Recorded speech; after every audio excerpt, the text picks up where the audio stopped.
जय श्री हरि। नमस्कार दोस्तों, स्वागत है आप सभी का एक बार फिर से।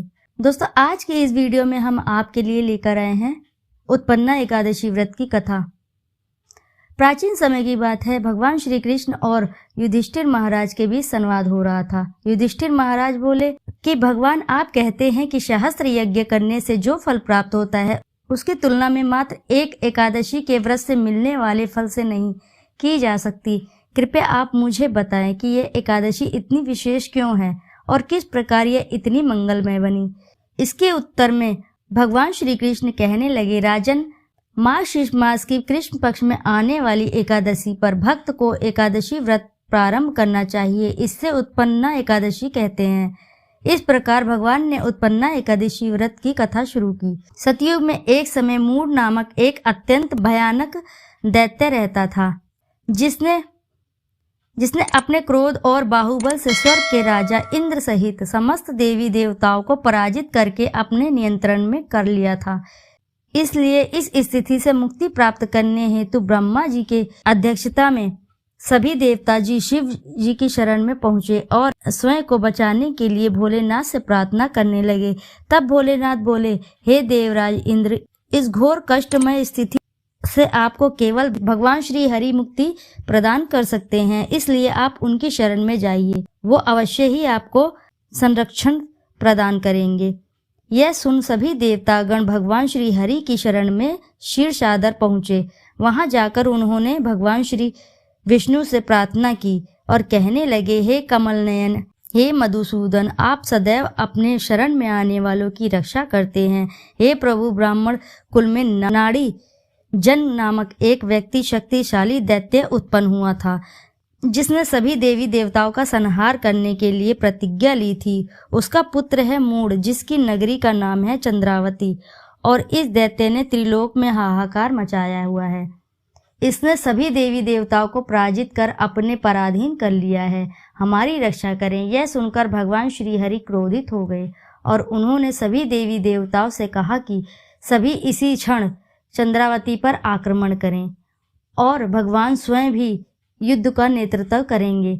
जब मूढ़ दैत्य ने उस सभी को अपनी नगरी की ओर आते हुए देखा तो वह अपने सैनिकों के साथ गर्जना करता हुआ आगे बढ़ा। भगवान श्री हरि और दैत्य के बीच भयानक युद्ध हुआ। मूढ़ ने अपनी भायावी शक्तियों का प्रयोग किया। भगवान श्री हरि उसे परास्त कर रहे थे। इस प्रकार देवताओं की 1000 वर्षों तक का युद्ध चलता रहा। इसके बाद भगवान ने अपनी लीला प्रकट की। भगवान अचानक युद्ध क्षेत्र से अदृश्य हो गए और बद्रिका आश्रम में चले गए। वहां उन्होंने हेमवती नाम की अत्यंत सुंदर गुफा में विश्राम किया। जब मूढ़ को यह बात पता चली कि भगवान विश्राम कर रहे हैं तो उसने निश्चय किया कि अब वो भगवान श्री हरि का वध कर देगा। उसी क्षण वह उस गुफा में पहुंच गया। उसी समय भगवान श्री हरि के शरीर से एक अति तेजमय एक कन्या उत्पन्न हुई। वह बिजली के समान तीव्र और समस्त अस्त्र शस्त्रों से सुसज्जित थी। इस कन्या ने मूढ़ को युद्ध के लिए ललकारा। अत्यंत कांतिमय कन्या को देखकर मूढ़ का भी आश्चर्यचकित हो गया। युद्ध की ललकार को उसने अनसुना नहीं किया और उसने भगवान को छोड़कर उस कन्या से ही युद्ध प्रारंभ कर दिया। अचानक उस कन्या ने सभी अस्त्रों का विनाश करते हुए उसका सिर धड़ से अलग कर दिया, जिससे उसकी मृत्यु हो गई। जैसे ही उसकी मृत्यु हुई, भगवान श्री हरि निद्रा से उठे और उस तेजस्वी कन्या से पूछने लगे, हे देवी, आप कौन हैं? इस असुर का वध किसने किया? तब वह कन्या हाथ जोड़कर विनम्रता से कहने लगी, हे पूर्ण पुरुषोत्तम भगवान श्री हरि, मैं आपके ही दिव्य शरीर से उत्पन्न हुई हूँ और यह राक्षस आपको क्षति पहुंचाना चाहता था, इसलिए मैंने इसका वध कर दिया। ये सुन भगवान अत्यंत प्रसन्न हुए और कहने लगे, हे देवी, आपने सभी देवताओं को इस महान संकट से बचाया है और आपके इस पराक्रम से मैं अति प्रसन्न हूँ। आपको जो वर चाहिए मांग लीजिए। यह सुन वो कन्या बोली, हे प्रभु, यदि आप मुझसे प्रसन्न हैं तो मुझे वरदान दीजिए कि आज के दिन मैं उत्पन्न हुई हूँ। जो भी व्यक्ति आज के दिन उपवास कर आपकी पूजा आराधना करे तो मैं उसके समस्त पाप नाश कर सकूं।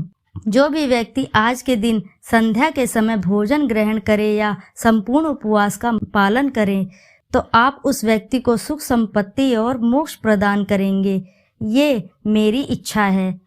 यह सुनकर भगवान श्री हरि बोले, हे देवी, आप मेरी आध्यात्मिक शक्ति के रूप में कृष्ण पक्ष के 11वें दिन उत्पन्न हुई हैं, इसलिए संसार आपको एकादशी के नाम से जानेगा।